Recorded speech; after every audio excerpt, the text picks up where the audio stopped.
नमस्कार दोस्तों, स्वागत है आपका BMJ एकेडमी में। आइए दोस्तों, पिछले मॉडल सेट के गणित के प्रश्नों को देखते हैं, जो कि प्लेटफॉर्म वॉल्यूम 1 का मॉडल सेट 7 था। उसके गणित के प्रश्नों को देखते हैं। गणित का पहला प्रश्न है 13 नंबर। एक रेलगाड़ी 48 किलोमीटर प्रति घंटा की तेज़ी से चलने पर 10 घंटों में अपनी यात्रा पूरी कर सकती है।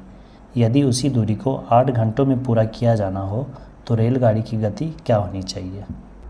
देखिए, दिया हुआ है स्पीड है 48 किलोमीटर प्रति घंटा और समय लगा है 10 घंटा। तो डिस्टेंस बराबर क्या हो जाएगा, दूरी बराबर 4 गुना समय, तो 48 गुना 10 बराबर 480 किलोमीटर।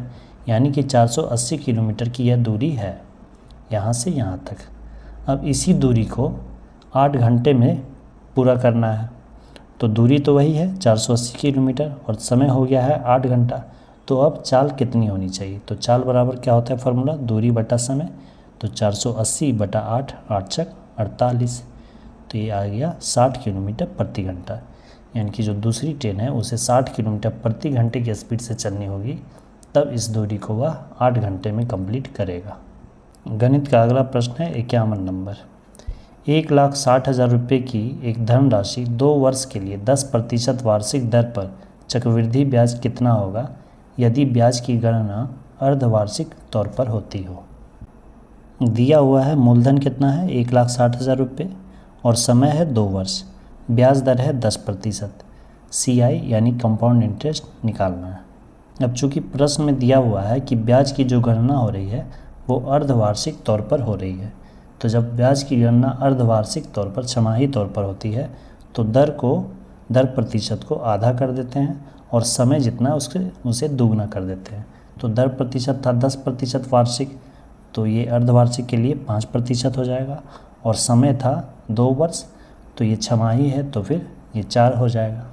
तो समय 4 छमाही हो जाएगा, 2 वर्ष यानी 4 छमाही। तो अब CI का फार्मूला लगाएंगे, compound interest equal to principal into 1 plus R by 100 पे पावर n-1। ये हो जाएगा 1,60,000, 1 प्लस रेट हो गया 5% बाई 100 और n हो गया 4 छमाही। अब ये 5 से 20 2500 कट जाएगा, 20 और 1 21 बटा 20 पर पावर 4।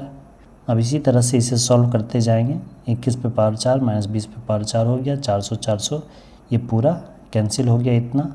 इसे a² माइनस b² के फॉर्मूला पे तोड़ दिए, a plus B into a minus B, तो ये आ गया 841 गुना 41। इसे मल्टीप्लाई करके आ गया 34,481 रुपये। तो इसका उत्तर हो जाएगा 34,481 रुपये। गणित का अगला प्रश्न है 53 नंबर। 8% साधारण ब्याज की दर पर एक राशि 6.3/4 वर्षों में 924 रुपये हो जाती है, तो आरंभ में कितनी राशि जमा की गई थी, यानी कि मूलधन ज्ञात करना है।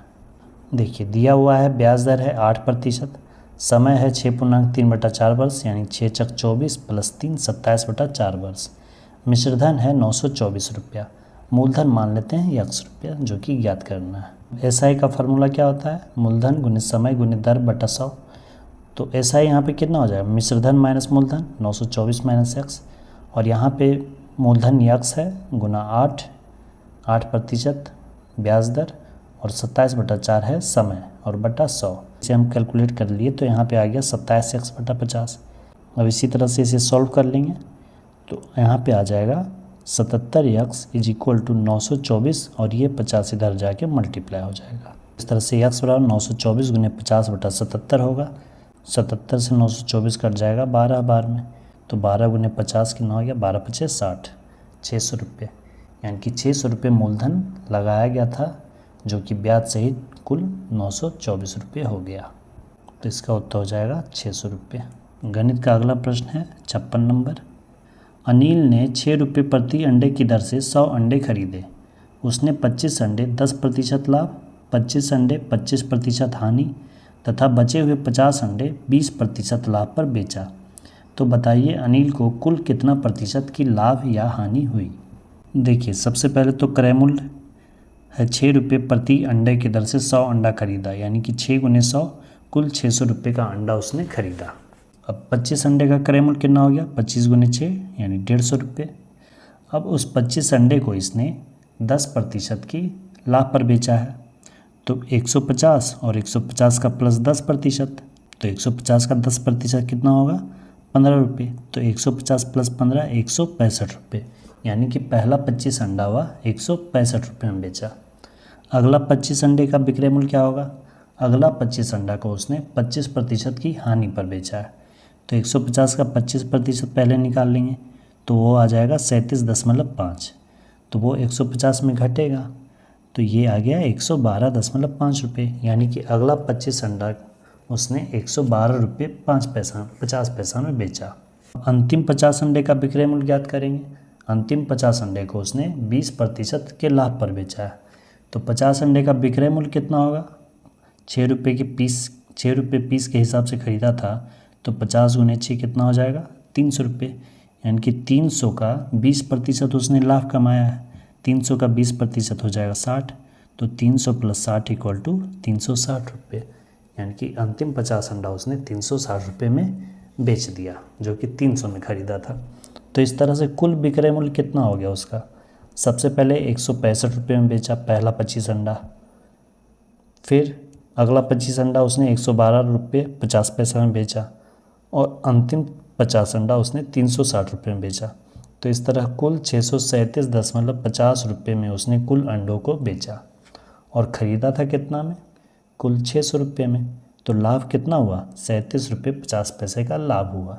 अब इसे लाभ प्रतिशत निकाल लेंगे, तो लाभ गुना 100 बटा क्रय मूल्य, 0000 कैंसिल, 37.5 में 6 से डिवाइड करेंगे तो 6.25% आ जाएगा, यानी कि 6.25% का लाभ उसे हुआ। तो इसका उत्तर बी हो जाएगा, 6.25% का लाभ हुआ। गणित का अगला प्रश्न है 58 नंबर। 30 लोग किसी कार्य को 12 दिनों में पूरा कर सकते हैं, तो 40 लोगों को उसी कार्य को पूरा करने में कितना समय लगेगा? देखिए बिल्कुल आसान प्रश्न है।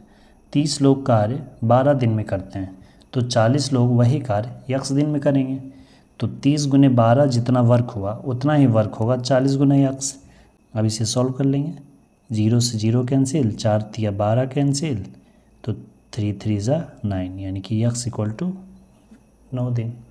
तो इसका उत्तर हो जाएगा 9 दिन। का अगला प्रश्न है 63 नंबर।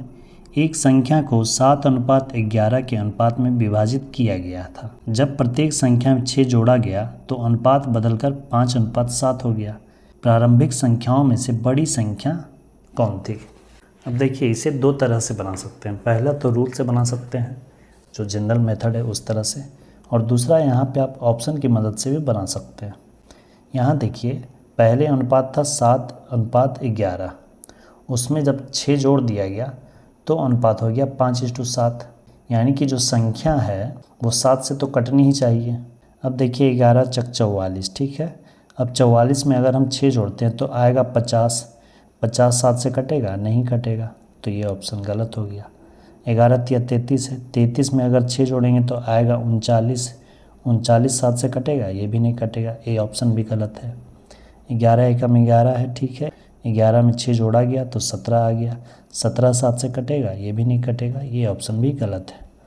11 दूना 22 है, 22 में 6 जोड़ दिया गया, हो गया 28, 28 7 से कटेगा? 7 चक 28, ये कट गया, यानी कि ये ऑप्शन सही हो गया, यही उत्तर हो जाएगा। तो इस तरह इसका उत्तर हो जाएगा 22। अभी हमने ऑप्शन की मदद से बनाया, अब आइए अलजेब्रा की मदद से कैसे बनाएंगे। प्रारंभिक संख्या मान लेते हैं 7x/11x है, ठीक है।